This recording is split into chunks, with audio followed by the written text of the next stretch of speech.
Want your brand to be seen and be remembered? Effective campaigns need both. JCDecaux's high-quality billboard sites in premium locations nationwide offer brands powerful and visible stages for emotive, impactful and influential storytelling. Find out how JCDecaux can help your brand be seen and be remembered at www.beseenberemembered.co.nz.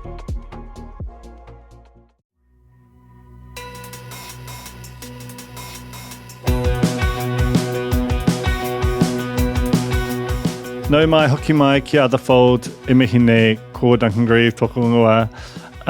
My guest today is Eugene Healey. I'm super pumped about this episode. He's actually a New Zealander but lives in Melbourne like all the other New Zealanders. And he's an academic at the University of Melbourne, but is also, I think, one of the most sort of interesting commentators on media, brand and advertising that we have in this part of the world.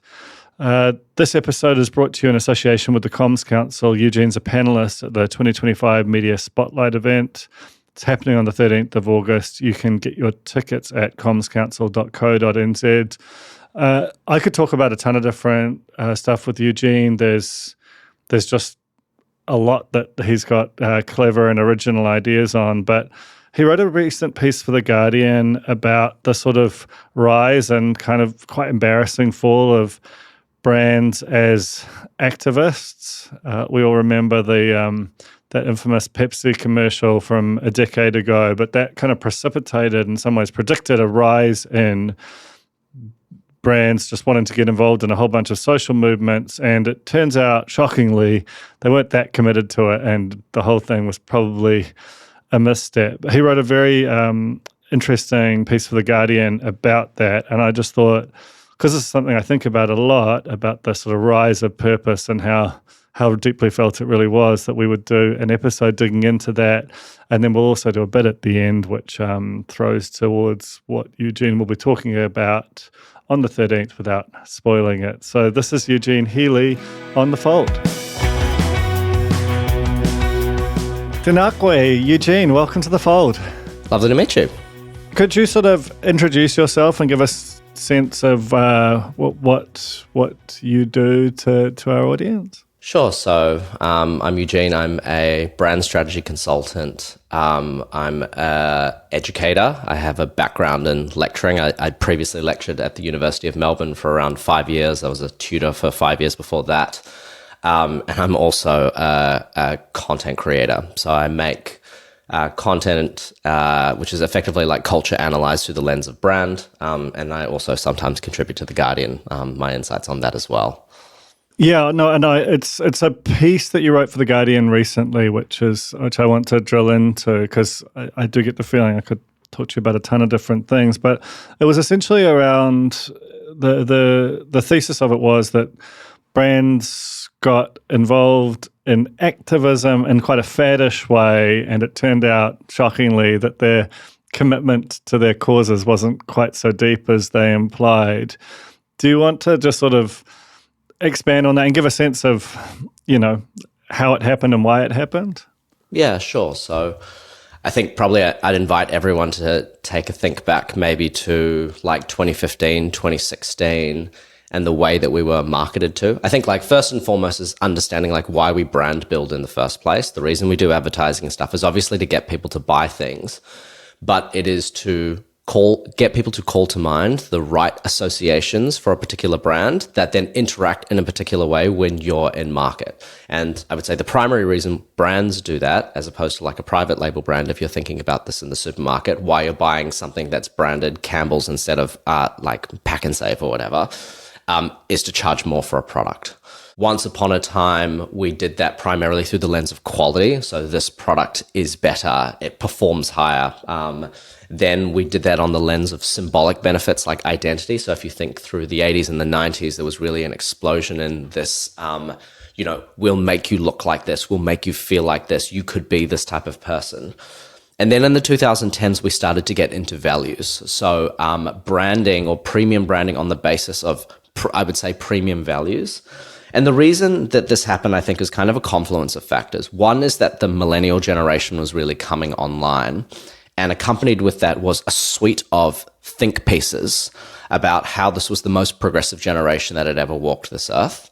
And brands were going to need to be more values driven or more purposeful if they wanted to capture this particular consumer cohort. And so there was this strange marriage, I would say, between social progressivism and like just economic business as usual, of by being more purposeful, by being more almost activist, at least, if not in nature, then at least in how you perform, then you can also be more profitable. And that was kind of how it was sold in. And this was also being sold in at a time of a certain level of, I would say, social unrest as well. You know, we had Black Lives Matter. We had a lot of these movements where there was, you know, more wholesale like community recognition for the need for some kind of structural social change. And so brands were at the same time starting to ape some of those narratives as well. So yeah, it was a confluence of all of these different kind of like little factors that came together, and then marketers really seizing on it and saying, this is the way that we're going to build equity. This is how we're going to convince people to pay more for our toilet paper than just regular home brand toilet paper. It's interesting. Like, it's very easy to diagnose these things with hindsight, but it seemed to me that there are a couple of faulty assumptions there. I think this is what you get at in the piece. Like one of which is that all people will think the same way about an issue, and that it's has high salience, and that they will arrive at the same conclusion about it. And secondly, that they want a brand to be the sort of avatar of that, and they want kind of social justice toilet paper, not just regular toilet paper. It's interesting, right? Because it feels like both of those things, again, when they seem obviously contestable with hindsight, but they were near universally accepted, it feels like, in brand and marketing communities for a while there. Is that fair to say? Yeah, I mean, I think at that point in time there was an orthodoxy that all consumers were looking for what we would consider in this context to be higher order benefits. So lower order benefits are, does this product, and it's good to speak about supermarket brands here, because there's a particular type of decision making that happens in the supermarket, which is usually lower order, which is what's on special, what's grabbing my attention. Like supermarket shoppers spend like 4 seconds looking for something on shelf on average. But there was a belief at that point in time that consumers were actually looking for higher order thinking and higher order benefits. And I'm not just shopping on the basis of passively walking through the supermarket. I'm thinking about brands that actively reflect my values. And so that was the assumption that was being pushed effectively, like consumers are shopping more intentionally. And that applied all the way in the higher order purchases, but that also, like, I think crucially is it showed up a lot on the supermarket shelf, which is a place where we had traditionally thought consumers make decisions very, very quickly. Are there any kind of moments or campaigns that sort of stand out for you as particularly instructive about when this thing got in well over its skis? The easy one is Pepsi. That's the easy one. I think that was a singular moment of corporate tone deafness, of not only co-opting the spirit, I think, of social progressivism, but actually co-opting many of the codes of social progressivism and drawing an explicit line between, youth culture, rebellion, and the Black Lives Matter moment, and co-opting it to sell a sugary drink. But I think what was crucial about that was that it was accompanied with absolutely nothing in the way of actual business changes. This was a pure marketing play. And I think this speaks to one of the most significant problems of this era, is that it was effectively designed and propagated almost exclusively from the marketing department. So, I don't want to sit here and make claims about whether or not it's important for brands to have values. But I think the issue is what happens when the marketing department decides that the brand has a value that the rest of the business doesn't decide to follow up on. And I think that to me is the crux of this, and which is why I talk about this, is less, for me, a value judgment about whether or not they should be doing this, and more, this is the consequence of what happens when you decouple social progress from economic progress effectively. When you start to use socially progressive messages, equity and justice for all, marginalized, like uplifting marginalized communities, etc., but then functionally, in terms of your actual business behaviors and your business operations, they effectively remain business as usual. They effectively remain like the same bottomless capitalist more as usual. And I think it was that contradiction that was so effectively exploited later on by the right. But it's that contradiction that was also why consumers, I think, in many instances, really revolted against this type of marketing and messaging. Yeah, I mean, it's sort of connected to, but slightly different from the kind of the rise of purpose as a paramount value within corporate life. And it's interesting to me because it was absolutely co-opted by the right, particularly in recent years, though that felt like it came on relatively late in the piece. But I think that when I sort of think about how consumers responded to it, part of me thinks that the brands that went in on it did a disservice to the causes that they sort of claimed to be working on behalf of, not just because they were doing it in this glib way like Pepsi were, but also because it, I think people resist being kind of, herded in a particular direction and told that there is no room for a level of nuance or something in the stuff. And naturally brand and advertising tends to be fairly reductive. And yeah, part of me thinks that was actually quite destructive to the causes, not just to the brands themselves. Well, I mean, there's lots of different things to say about that. The first is there is a contradiction between a brand that is selling you first off, they're selling you a value that's then executed through product. That is kind of what brand is. Like, you'll look like this person executed through the product of this particular brand of makeup.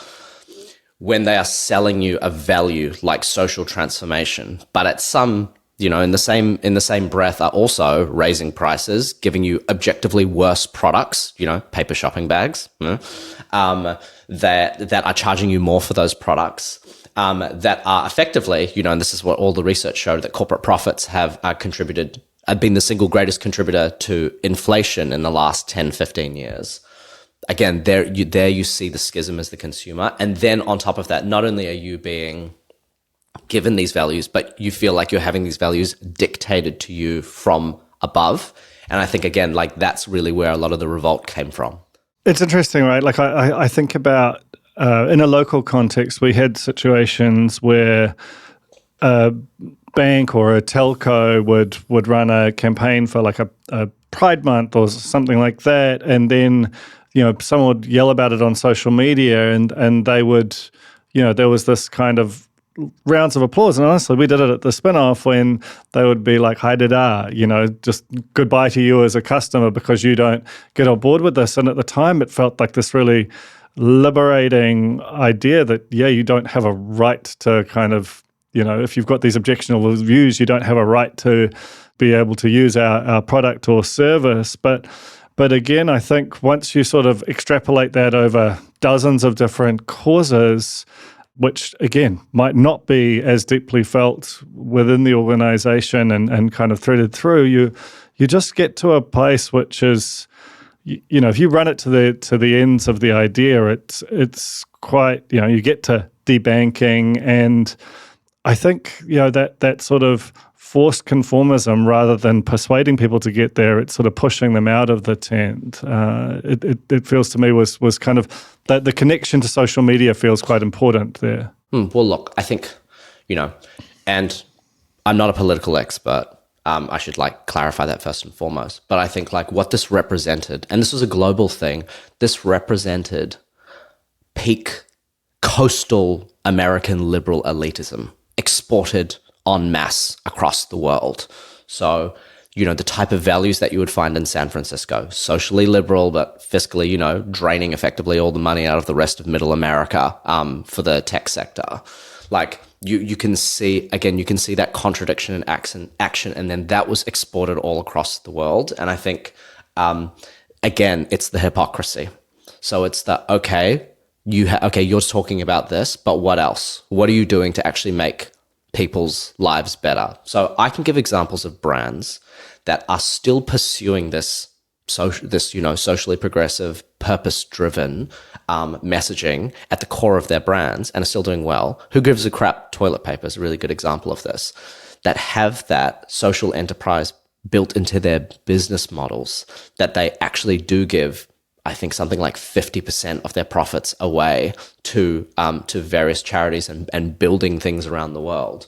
And nobody's called them out, effectively. No, like that business is still doing incredibly well because Patagonia is the same.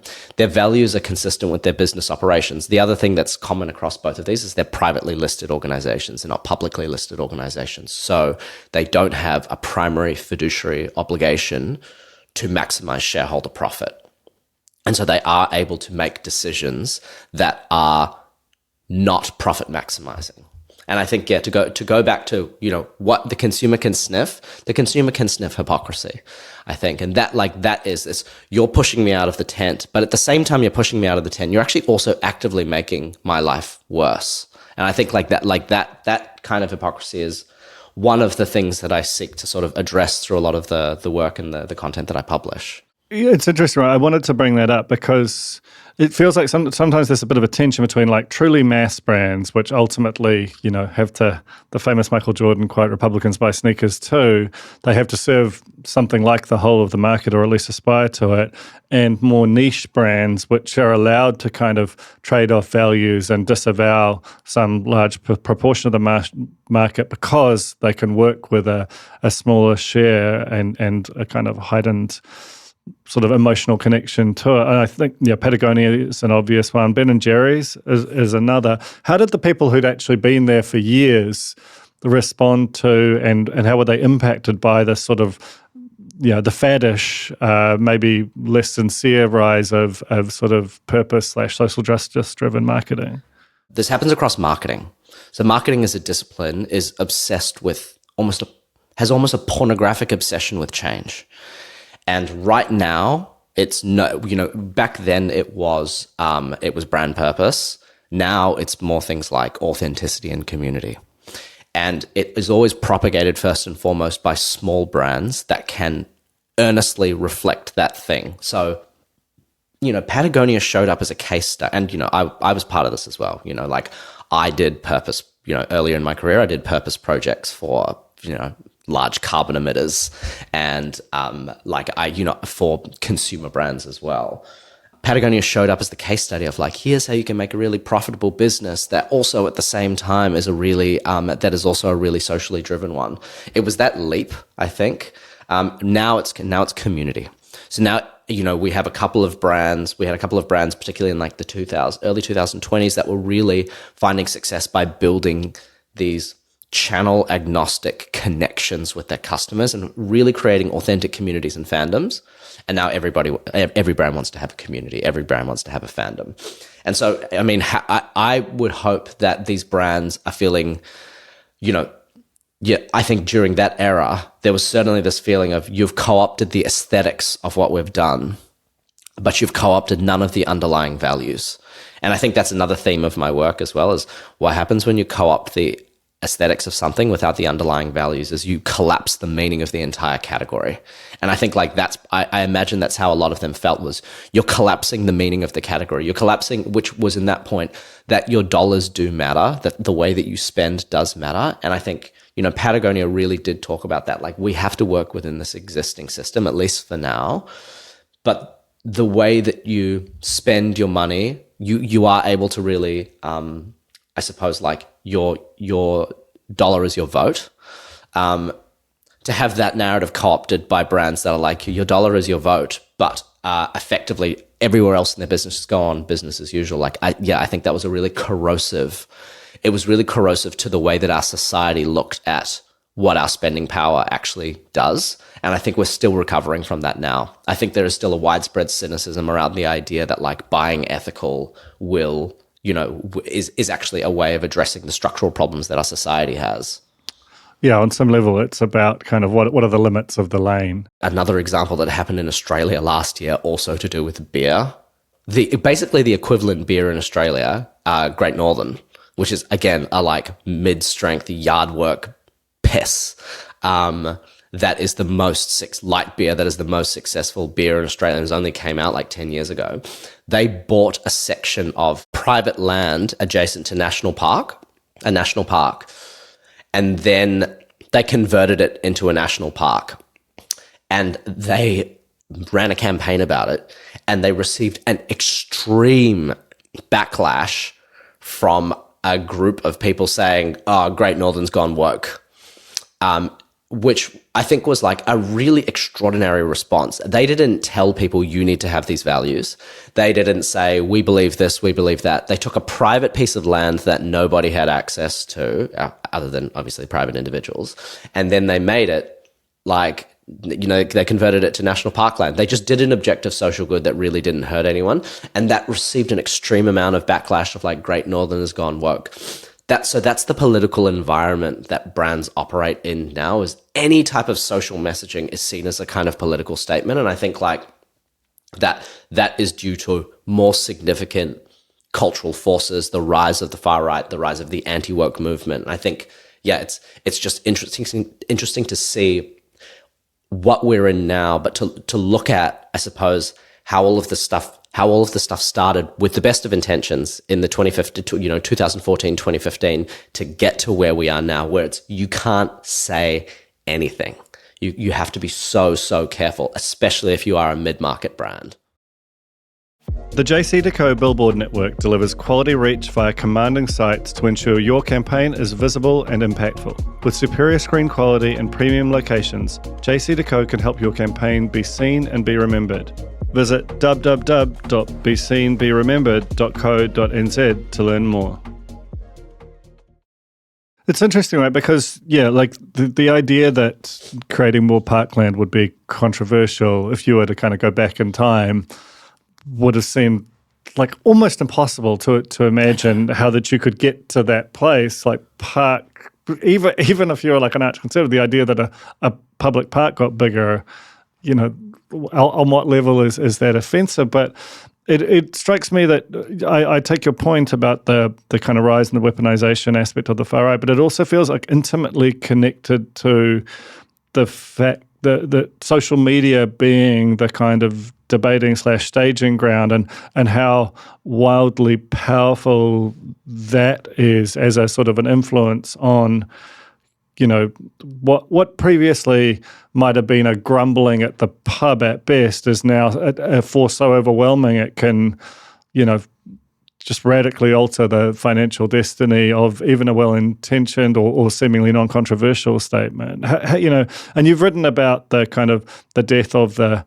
sort of brand ad and talked extensively about that. Can you talk about the relationship between these ideas and the field on which they are kind of debated and propagated?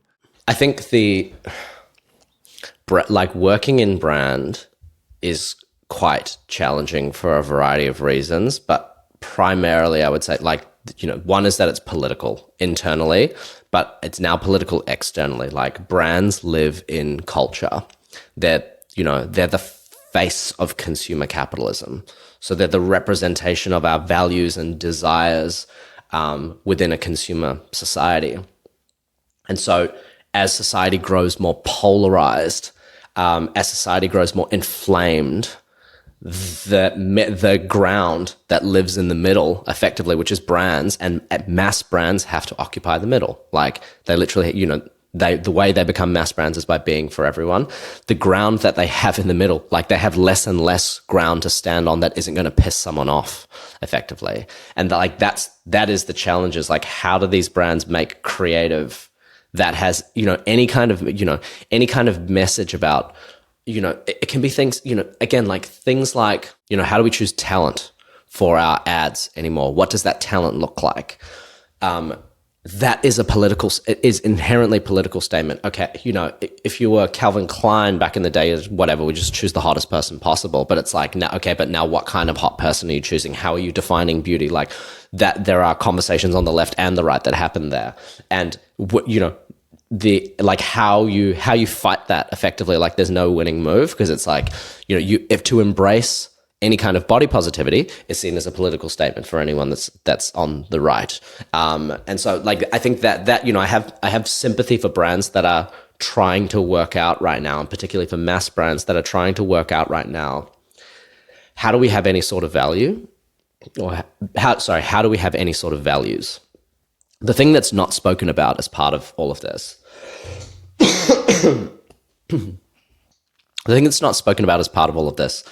is that a lot of these efforts are internal branding values as well. So when we think about brands being, you know, shown to be socially progressive or doing a pride campaign, for instance, it's not just about the consumers, it's also about the employees. Recall that any major brand is probably headquartered in a major city, whether it is Auckland or, you know, Melbourne, Sydney, etc. in Australia.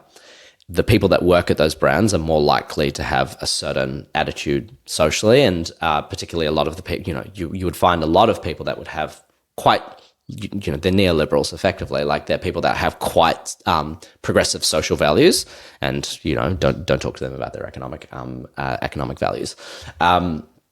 And so a lot of that work was about attracting that type of talent to the organization. Now there is that problem as well. It's like, how do we attract the talent to the organization when we can't talk, you know, when again, like diversity and inclusion is now becoming an increasingly inflamed area as well. I think like my belief really still comes down to the fact that like brands just have to be consistent. I think it really comes down to, how is this built into the business operations first? And then the role of marketing is to authentically elevate what already exists in the business, not invent it. Are there examples, you know, ideally from an Australian and New Zealand context, of brands which are navigating this absolutely pitfall-strewn landscape well, where they're both kind of articulating a kind of something that is internal to them and that doesn't bland out into nothing. It has resonance for people, but it doesn't get involved in a dangerous culture war for which they're hopelessly underarmed? Look, I think, you know, who gives a crap is probably the best example, but they are a social enterprise. So not that they have an advantage, but literally they have a purpose. So, you know, you talked about purposeful branding before. Who gives a crap has a stated purpose that is supported by literally the way that the business is structured. If we're to take something completely different, probably one of the greatest Australian brands built today is Mecca, which is a skincare brand. You know, and if we take the political stuff out of it, what we have is a brand there that is really for all Australians. So obviously women would probably be 85% of the total cohort, but, you know, women or people from the age of younger and younger, from the ages like 12 or 13, all the way to the ages of like 60s and 70s. And Mecca's original customers were in their 60s and 70s as well, like are now in their 60s and 70s. They were the old fancy ladies of Turak. So, Remuera, you know, I'm obviously trying to give you a listenership a comparison that they'll understand. And that's interesting for them, reconciling how this brand effectively fits across this younger and younger cohort who, you know, and I was speaking to some senior people at Mecca as well who were talking about like, in store, they are a little bit, you know, like they go in with their friends, they're a little bit louder, they're a little bit more excitable. And then you have like the old reserved conservative women as well. And skincare and beauty obviously is a very, can be very political. And skincare and beauty is also, you know, it's literally talking about the body and the way that we look and the way that we present ourselves. And I think just Mecca has done that, you know, accomplished this really well of just creating like I think it's like a fantasy land when you enter Mecca, where a lot of these reservations are left at the door and you're exposed to these, you know, and the bigger they get, the more fantastical the representations get. Like everyone gets treated really well there, I think. Everyone gets access to really good advice. Like the brand really comes to life through the customer experience. And that's why I think it's continued to do so well. Like it really does deliver on the fiction and the fantasy that something like beauty promises people. It's a good point about a brand that is embodying a lot more of what it kind of claims to be than some.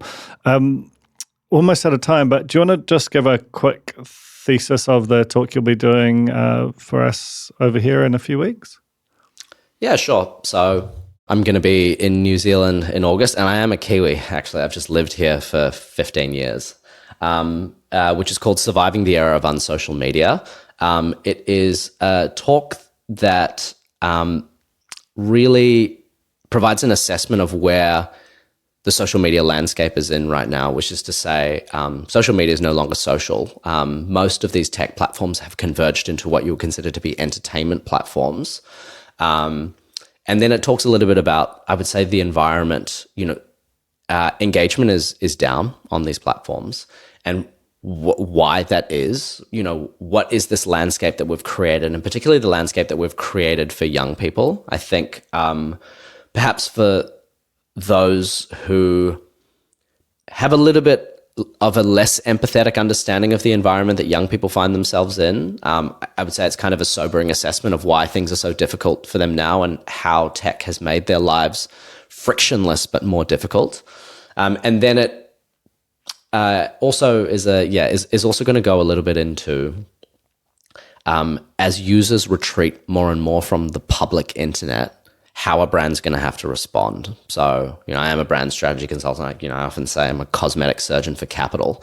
So I am here to talk about how we can effectively build brands in this era as well. But how are we going to do that when users are increasingly retreating from the public internet because of all of those things that I was speaking about effectively, like how it's become an unpleasant place to hang out. Yeah, it's deeply unpleasant, and really, really excited to hear that. And honestly, just all of your kind of work and unpacking what is going on in this like super complex and fast moving world is just so interesting and useful. Thank you so much, Eugene. Really appreciate your time today. Yeah, thank you. Lovely to meet you.